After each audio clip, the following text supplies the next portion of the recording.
Okay, so that's my YouTube channel where I have the video recordings, and then I also have that's the this is what the podcast looks like for my conversations with Dr. Amy Peeler. And in the last one that we did, which was last week, we talked about the very phrase that we were discussing in here last week, the Ruach Elohim. Like, does Ruach Elohim in Hebrew, where is it? Right here, Ruach Elohim. Does that refer to the Holy Spirit or doesn't? And we had a really, really fascinating conversation because she, of course, being a Greek specialist, so we went back and forth, especially on this verb, this Hebrew verb, murachefet, and the Greek translation of it, epiphereto. And you can listen to it if you want to talk about that. But the upshot of that is we were because we were both kind of perplexed because but in essence this is in Hebrew this is an active verb, and in Greek this is sorry, no, this is an active voice, and in Greek this is in middle voice. And we really didn't have any explanation for that. And so after our conversation is over, I dug into this. And maybe one of these days, when I have some time, I'll type up a blog about it. But it's the best explanation that I have is that um, I'm and the amount of data, both Hebrew data and Greek data for this particular verb is very, very little. And so any kind of conclusions you draw like are very speculative because there's just not that much data. But to me, it really seems like the fundamental kind of image that the Hebrew text is working with is different than the image that the Greek text is working with. So, and I talked about this a little bit last time, in that this word, as it's this verb as it's used in the Hebrew Bible, seems to mean like what an eagle does. I talked about this last week. Like what an eagle does, a parent eagle does when they're teaching their young to fly. They like flap their wings and hover above the nest to create an updraft, which helps the young ones kind of learn, like they spread their wings and catch the updraft to help them learn how to get airborne. Whereas it seems like the best guess I have, like looking at this verb in Greek, is that doesn't seem to be the image. The image seems to be much more of a bird of prey who's like soaring on the wind. Which is it's just really fascinating. That that's just a really fascinating difference. Or at least what appears to be a difference to me. And I don't think that there's anything I don't think there's anything theological to be made about this difference. In that what seems to me like what is happening is that the the Greek translators are looking at this verb and are not really sure about how to make sense of the verb in a similar way that we had the right, we just don't have that much data to know what this verb is referring to. And so they were translating it like in the way that made the best sense to them. That's how I would explain that. At least that's what it seems to me. But that was an interesting rabbit hole that I went down last week. Yeah, that was because of looking at this text very carefully. So that was really fun. But clearly, right, there's like it seems to be avian imagery for sure, right? Oh, and I should say, like we both are fairly convinced that this phrase Ruach Elohim should rightly be translated Spirit of God, as we were talking about also last week. Right. Um, there's and I can't remember if I said this last week or not, but like if if in Hebrew, if you want to communicate the idea of God's spirit or the divine spirit or a divine spirit, there's really no other way to express that other than this way. in a construct, what we call a Huh. construct chain. Whereas if I wanted to say this, like what's over here in the NRSV, if I wanted to say a wind from God, there are other ways that I might say, like Ruach Elohim can mean that, but if the author wanted to be clear, there are other ways the author could express that would specifically mean a wind from God.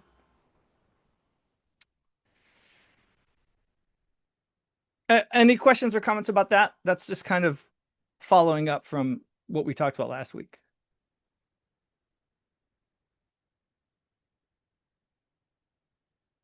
Okay, so we ended, oops, not chapter. I want my verse button.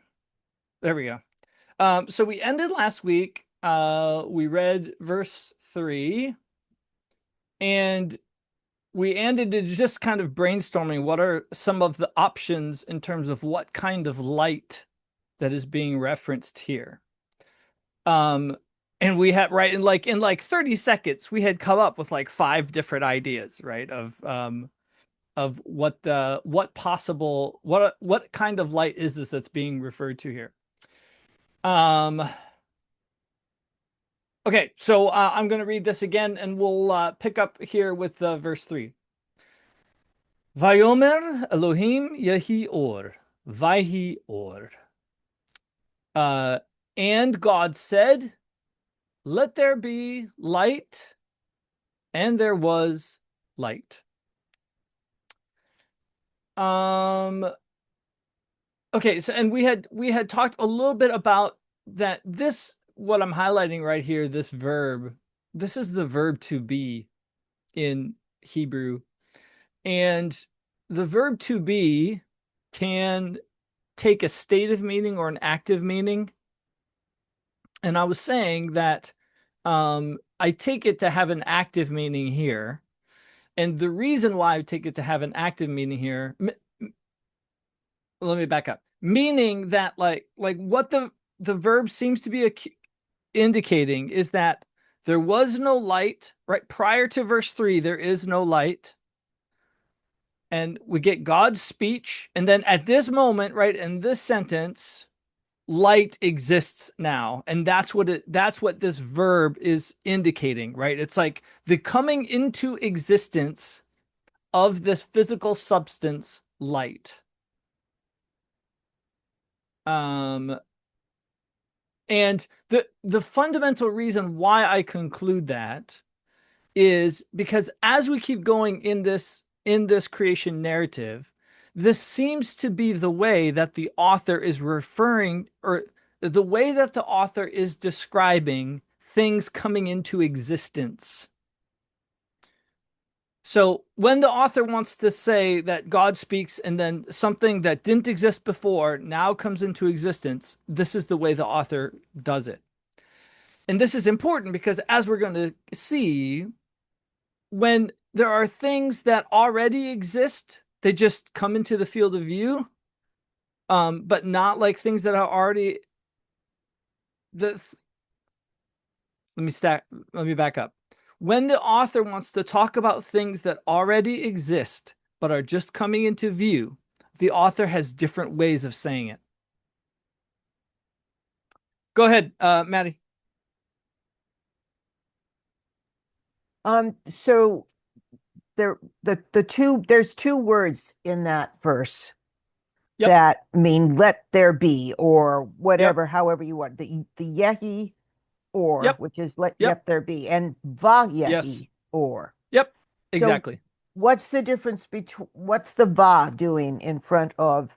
Does that make it more emphatic? What does that do? No, all right, let me start up here. The Yehi, this is what we call a jussive. So it's like it has the sense of let, right? Like let there, right? He's like Let there be. right, it's volitional, right? It's like God commanding something. It doesn't, it's the difference between saying there is light and let there be light, But they're right? very related though, Exactly. right? Exactly. Because it's the Yes. same root verb, I guess. That's exactly right. It's the for want of a right. better term. Yep, you're exactly right. It's the same root verb. And so here, this is what we call a viictul. This verb form is what we call a viictul, and this is the standard verbal form for narrative. It's the standard verbal form for narrative. It typically expresses sequential past action. So you'll notice, right? You notice this verb up here to say has the same. It has the same vav with the pathak there. So this and God said has the same. It has the same. It's the same form. It's the same verbal form.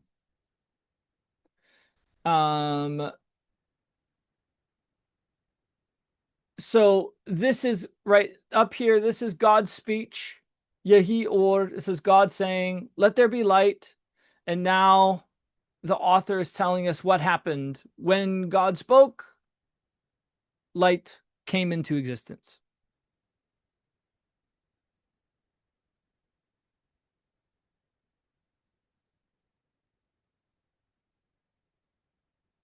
And I take this, the final comment I will say is that there, if I'm being strict with Hebrew grammar, this could be, and this could be legitimately translated, "and light was."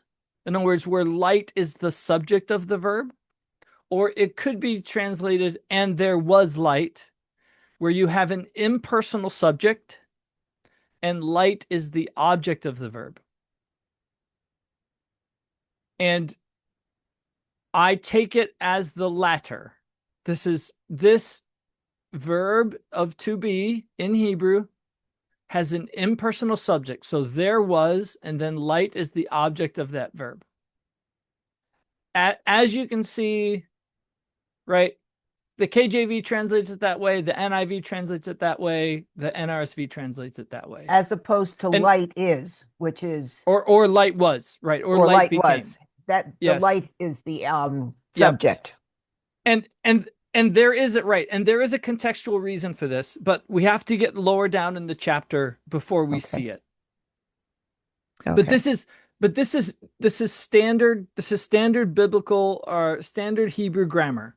If in Hebrew grammar, if you want to have if you want to state an impersonal subject with the verb haya, you use the masculine form, and the sense is to communicate the idea of existence.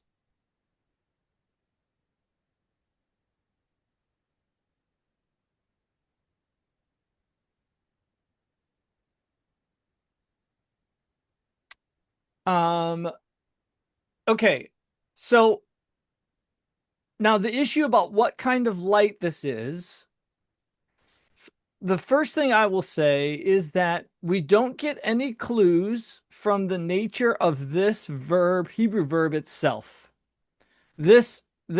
Sorry, I didn't say it's not a verb, it's a noun. This Hebrew noun itself. This is the stereotypical, ordinary, plain Jane, run of the mill word that means light. From regardless of the source. Right? At the time of composition, right, what are the sources of light available? Well, sun, moon, stars, lightning, fire. Those are those are the options, the primary options when you're talking about light in the physical world. Those are the main options: sun, moon, stars, lightning, fire. And so what I want to do is not jump to a conclusion about what kind of light this is, but rather keep reading and see what clues we gather from the context and see where the evidence points us into what kind of light this is.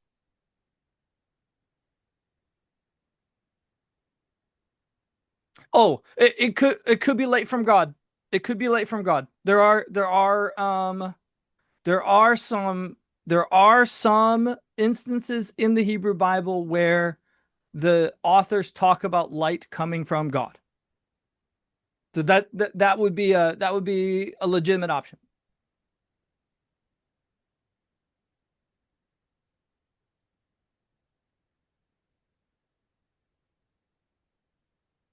I'm I'm feeling ashamed because I'm falling down of it. I wrote my dissertation on this word, the use of this word in the Hebrew Bible.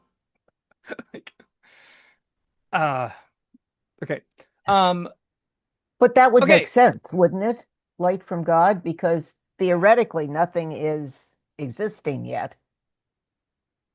Or God could create Yes. something from nothing. You're So you're talking about God creating something from nothing. So I don't know. It's interesting. yeah. So well Yes, let's let's go on. I'm sorry.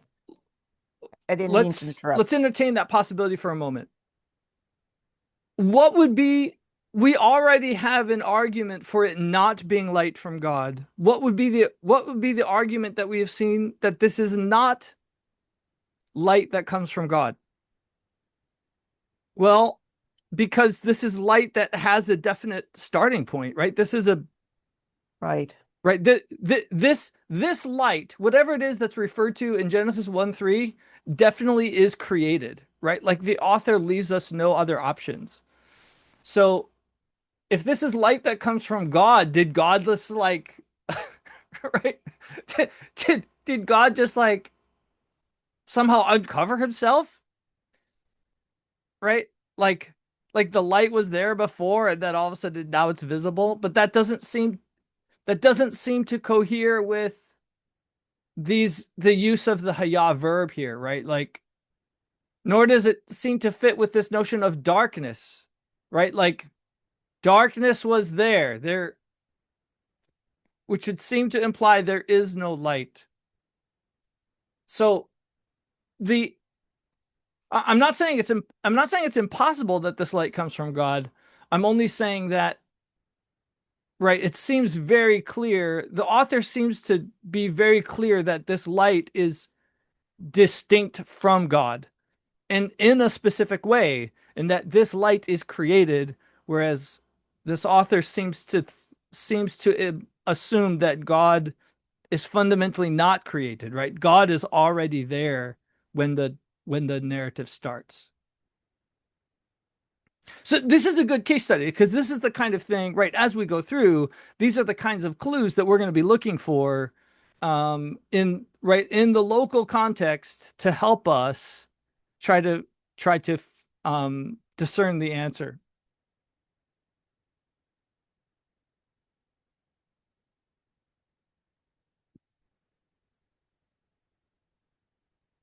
Dr. J, you said last time something about um, light source in God's divine nature, just Mm, light that emanates from him. That's not right. this light because this Well, light is created where, or so does he it's turn so on a so switch there's and share there's his two, light? right. So well there's actually two different options for how God could be producing light, right? So it seems like it seems like the author doesn't leave open to us the possibility that this is God's uncreated light. Like as a like if you do reading in theological works about light, you will come across this term, uncreated light, like in a capital U, capital L, meaning light that somehow comes from God's very existence. Mhm. That's part of who he is. That right, light that never was created. There's a very prominent Catholic theologian that recently, in the last 30 years, has argued for this view that we ought to understand the light of day one as God's uncreated light. But I don't think he satisfactorily answers the contextual problem specifically in the use of Hayah, right? And that this serves this isn't just light that's visible that's now becoming well, that used to be uh not visible that now is becoming visible. This seems to be light that generally wasn't there and now it is there. Like it's coming into existence. So it seems like we're probably not open to the author hasn't left us open the option that this light of day one is God's essential, is light that comes from God's essence. However, right, like God is still God. God could, this could be physical light that is somehow just produced from God, that doesn't have any specific light source. It's just coming from God and it's there in the cosmos. That is a possibility.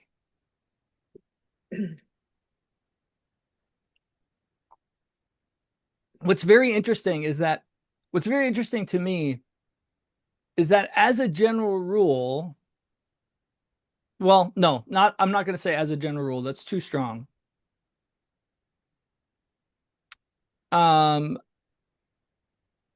Comparatively speaking, there aren't that many commentators that argue for that view. That's what I'll say. There are not that many, there aren't that many commentators that argue for this view that this is light that somehow comes from God. But you can find it, particularly old school, right? Particularly early Christian centuries. You can find you can find early church fathers that are arguing that. Yeah, you can find early church fathers that are arguing lots of things. Lots of things about what this light is. Augustine says it's the light of the angels. There are a very popular 20th century view was that the ancient world, they didn't know that daylight came from the sun. They thought like the daylight that's visible before you see the sunrise is some other kind of light. And that's what this is. It refers to daylight, but not sunlight. And a guy in the 90s wrote a dissertation basically saying that's ridiculous. Like basically showing, to me, in my mind, convincingly proving that people always knew that daylight came from the sun. And so, yeah, the point is lots and lots of ideas. Lots of ideas.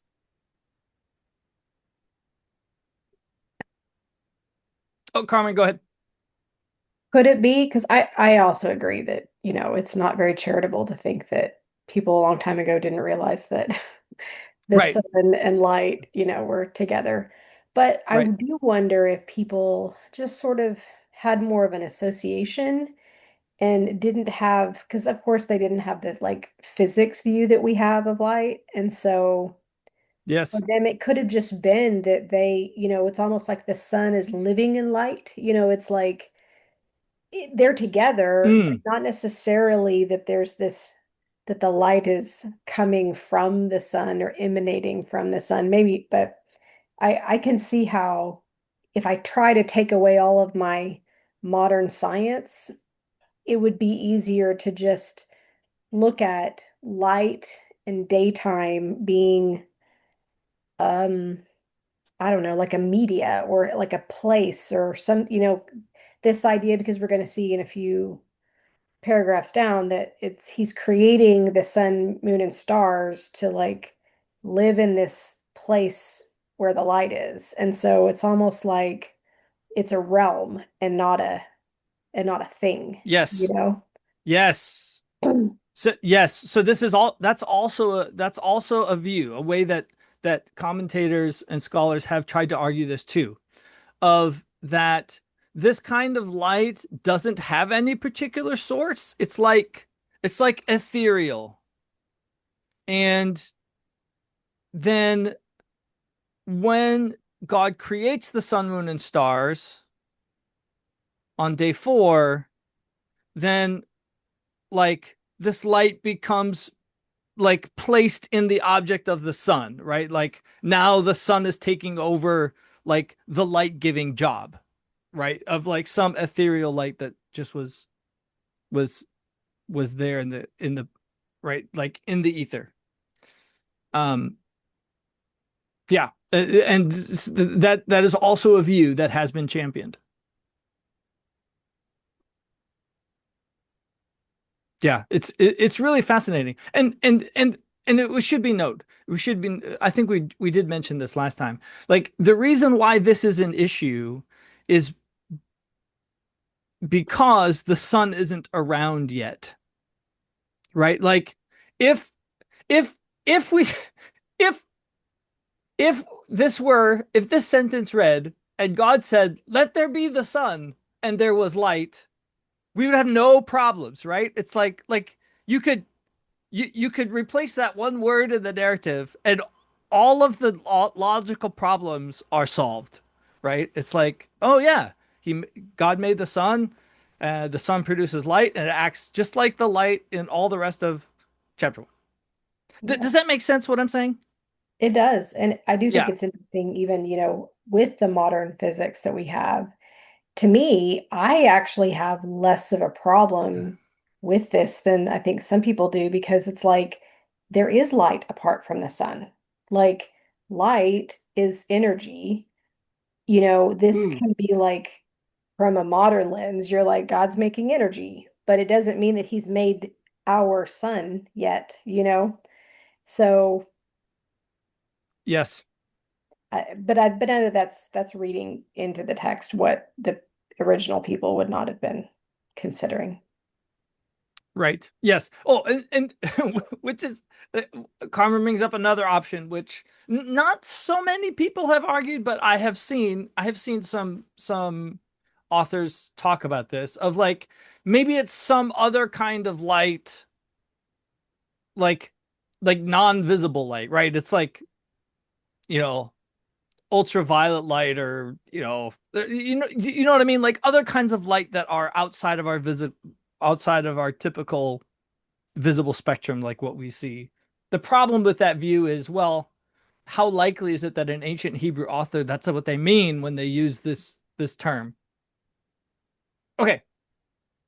Um as long as we get to the point where we're sensitized to the problem, that's great. Go ahead, Jess. This might be more applicable to the next verse. But a couple things. I'm not a scientist. I haven't studied all the different views on what the light in the Bible might be, but and I could be completely wrong on this, but I kind of picture it as, um, so we know that light is made up of particles and, like Carmen said, energy. And so I kind of think of when God says, let there be light, it's kind of the light at large, like light in general, and that light at that point could exist without what we know as the sources of light, like the stars, the sun. Um, and I was also wondering, could this also be talking a little bit about what we might think of as time, like daytime and nighttime? That's that is also another option. Right. Uh yes. So there's a recent, a very recent scholar named John Walton. He has made this very argument. That yes, that what's really being described here is the creation of time as opposed to the creation of light. I could really see that. Yeah. Yes. I will say after doing my dissertation, I did not find that view very convincing. In that in the reason being, like, light doesn't seem to be that doesn't seem to be the way that Hebrew authors use the word light, right? As like some kind of metonym for time. but it's an option. This is one of the reasons why I chose this specific topic, because when I first got interested in this topic, this was like 15 years ago, and I started reading about it, and I was like, holy cow, there's like this is a huge issue. Like if you start reading, there's all these different theories about what is actually going on here. Um, Well, you it's run into the problem of where does the evening and morning come yes, from exactly. before the sun is created? Yes, exactly. And so it's like, yes, yes. Oh, what I was going to say is like this is one of the oldest problems in biblical interpretation, right? It's like you can find very, very early church fathers wrestling with this very problem, right? Like this notion of what do we, right? It's like Christians and not just Christians, but also Jewish, like pre-Christian Jewish scholars were also writing about this topic, right? Like we have this text, we have a very high view of this text. We can't come to the conclusion that this text is just wrong, right? So what do we do with this fact that we have light that sure looks like it comes from the sun before the sun, right? Daylight before the sun. Um, yeah. And by no means is this problem solved, right? Like if you read like commentators in the last 50 years, you will also see a range of options that people are wrestling with this. Yes, go ahead, Jess. I just Jess had a first, then thought. Maddie. I just had a thought. So I know that in the Bible there and other various cultures, there are gods who are sort of assigned to certain aspects of creation or regions. So, there's the god of the sun. Could this be Hmm. could this be a, a way of saying Elohim is the god of light? Like the god of the sun is not the god of light, it's Elohim. Hmm. That's a really fascinating idea. So what I hear you saying, Jess, is the possibility that perhaps this author is trying to talk about Yahweh or Elohim as being a light god. Um, the fundamental difference,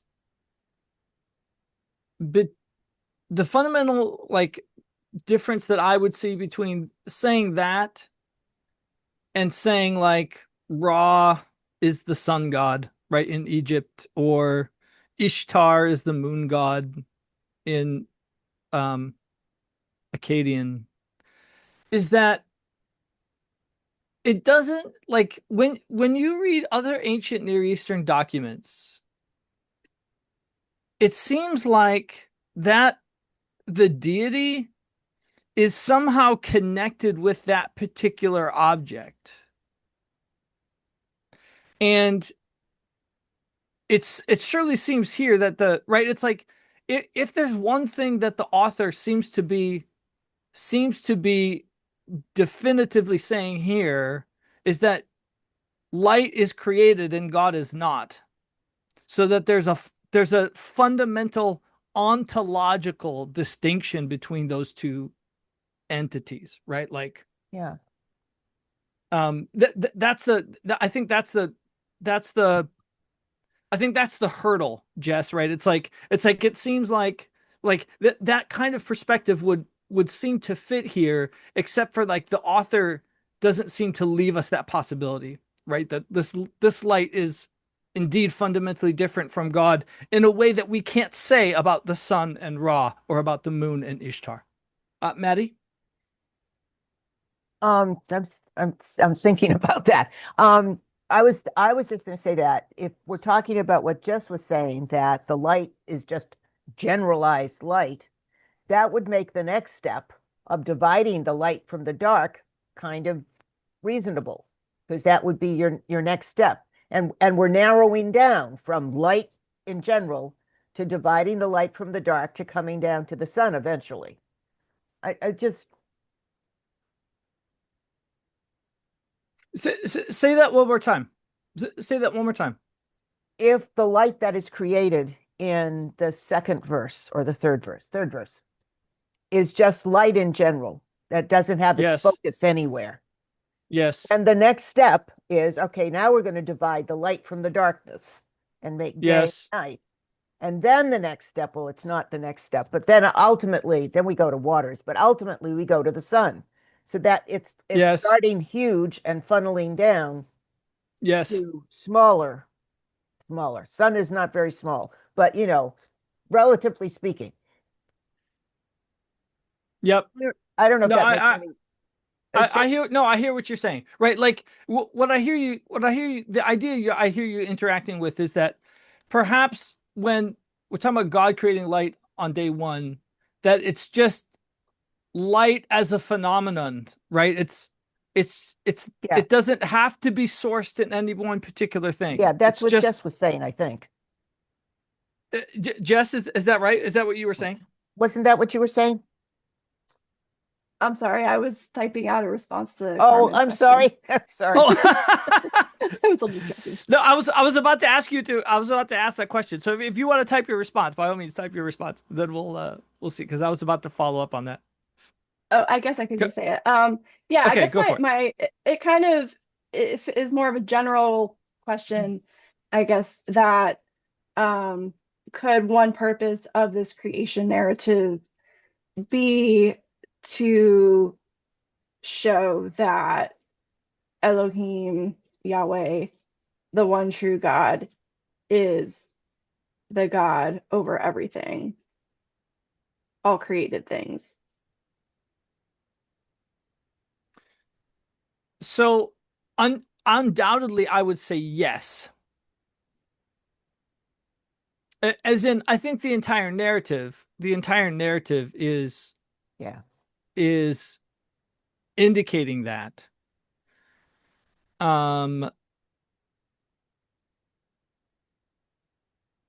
Yeah.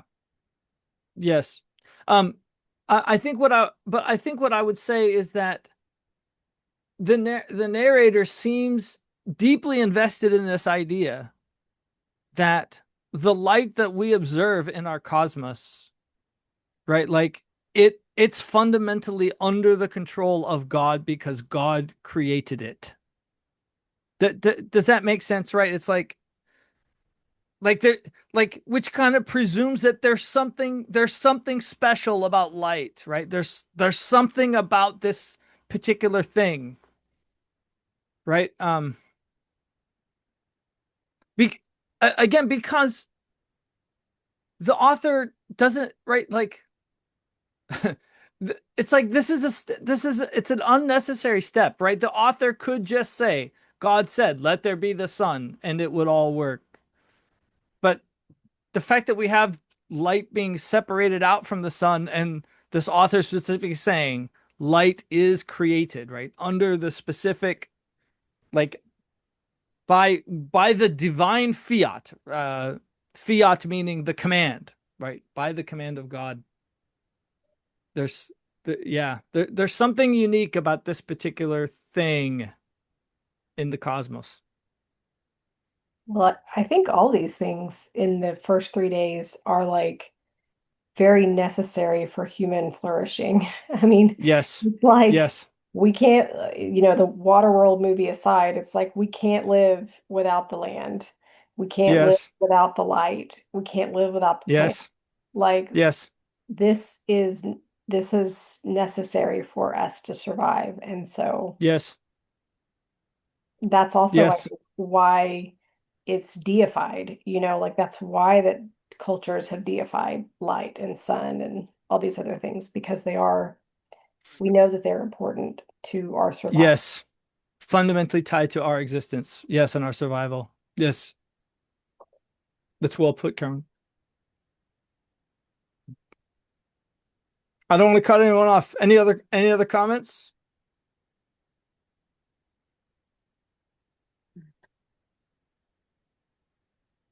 one observation, I just thought it was interesting how this passage opens with, um, in the beginning, God created the heavens and the earth.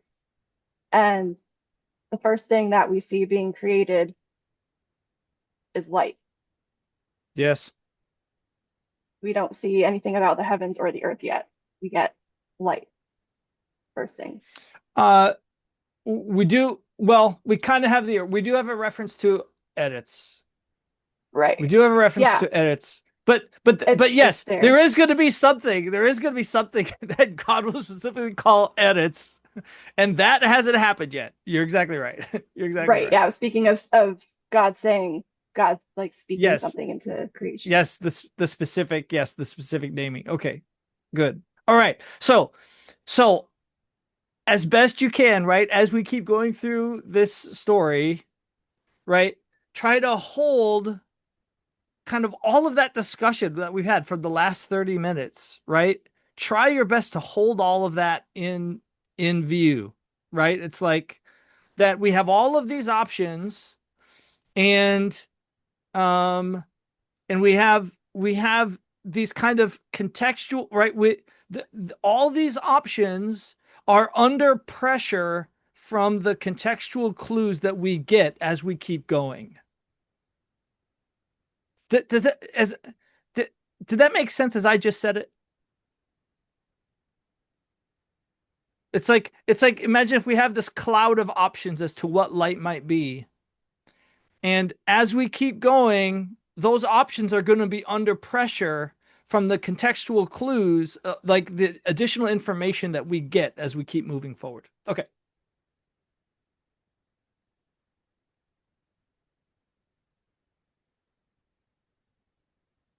Vayar Elohim et haor kitov. Vayavdel. No, I'll do each sentence separately. And God saw the light, that it was good. Vayavdel Elohim bein haor uvein hachoshech. And God separated between the light and between the darkness. Okay, we're going to go one sentence at a time. And God saw the light, that it was good. Ki tov. And if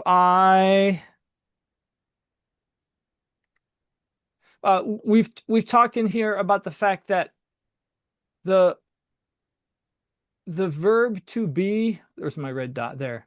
The verb to be in Hebrew often is understood. And so we can understand the verb haya here. Like, what did God see? God saw the light, and he saw that the light was good. So like this word ki is translated as that. Tov is translated as good. And you'll notice here in the King James that it was is in italics, meaning that it is supplied. And it's supplied because the translators are understanding the to be verb as being present there.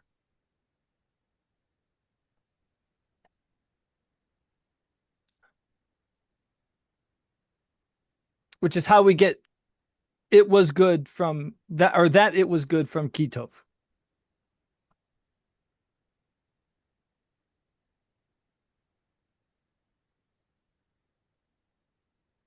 So let me raise this. What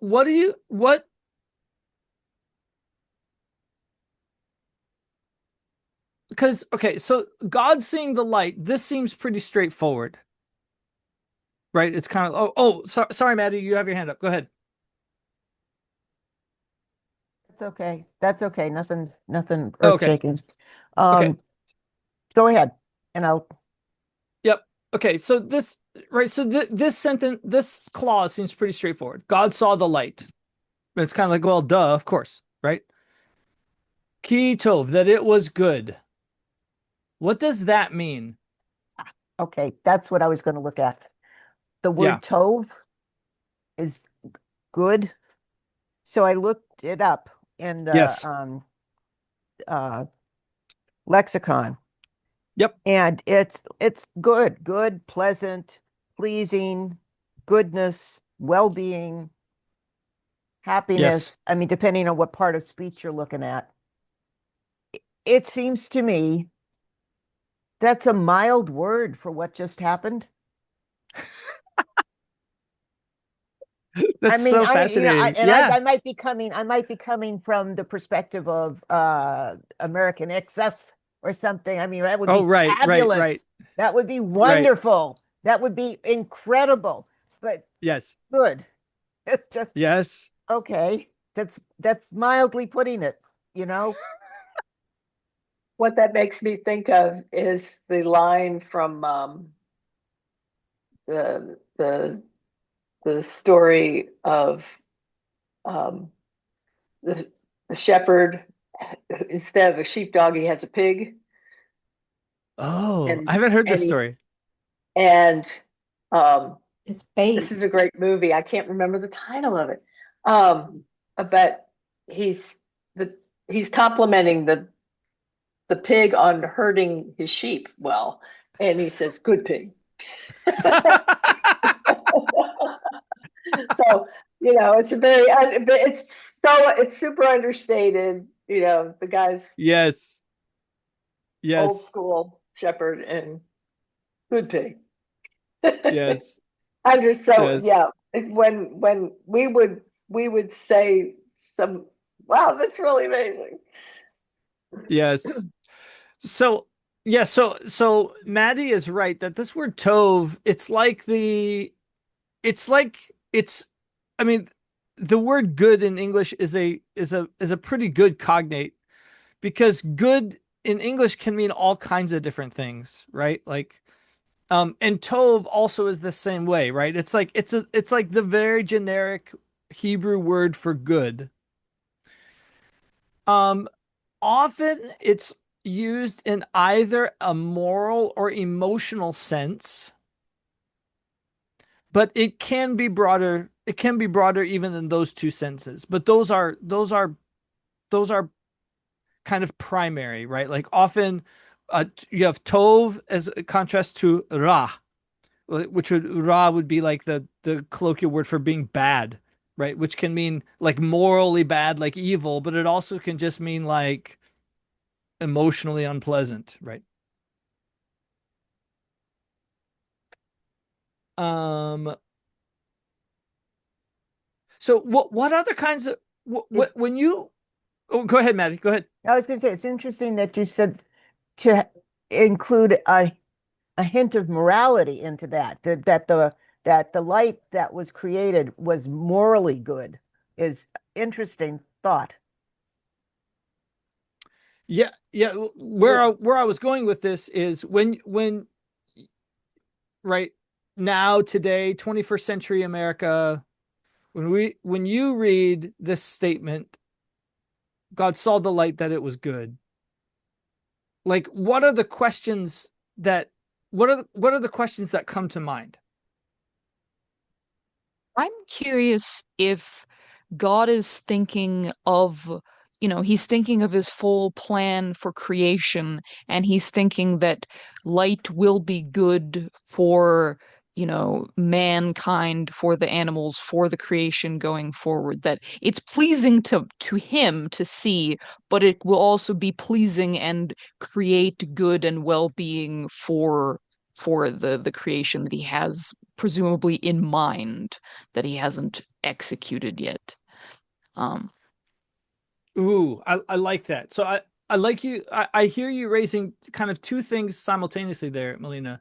First of all, mm, that d does this seem to have an emotional sense? And I hear you saying undoubtedly yes, right? Like light is pleasant, right? Like Mhm. not just to God, but to people. But then also, but also not necessarily, but more than that, like it is good in the sense of furthering purpose, right? Like Mhm. in the big picture of, right, so this is more like a practical, right? It's like practically good, it's advantageous as opposed to Mhm. disadvantageous. That I think that's the right Mhm. adjective, right? Okay. Yeah. That's what I hear you bringing that out. That's really interesting.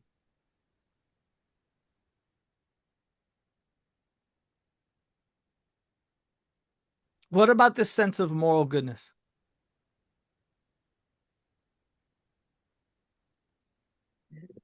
The thing that I was looking through a couple translations to see if it's just my memory, and I guess it is, but I think I remembered this verse as saying that God calls it good instead of seeing that it is good.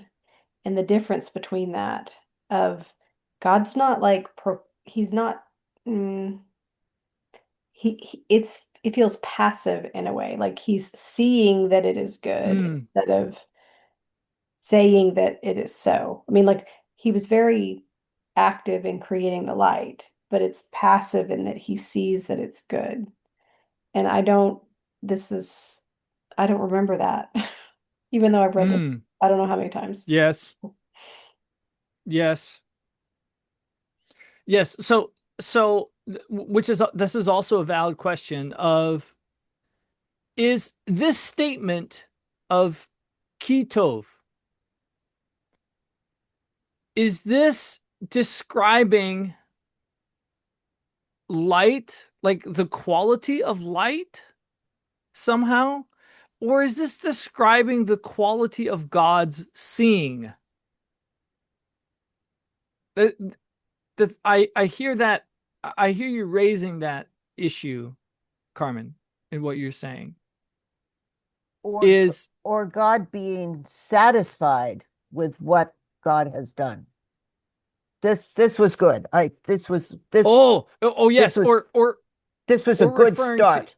yes, oh good, yes, that's also an option. Like it as in referring to like the state, or like the effect that the light has on God himself as the creator.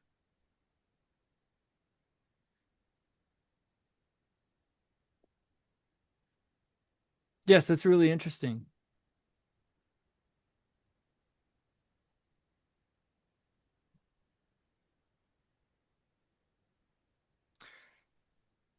So one more comment, and then we have to stop. So the big question, like when I first started wrestling with this creation narrative, the big question that kind of came to me is this author trying to say that there's something morally good about light? That's kind of like the big question. Because that would be a huge thing, right? Like if somehow light has intrinsic moral goodness to it. That is incredible question because then, I mean, typically black is bad. Right. I mean, and so Right. where does that concept come from? Could it come Yes. from this? Light is good, and dark Right. is bad. So wow, that's a very interesting. I'm not saying I have the answer to that Yeah, question. no, I'm yeah, no, only I'm only saying that in my mind, when I read this verse, I think, or this sentence, I think this sentence definitely invites the reader to ask it, even if the text doesn't answer it.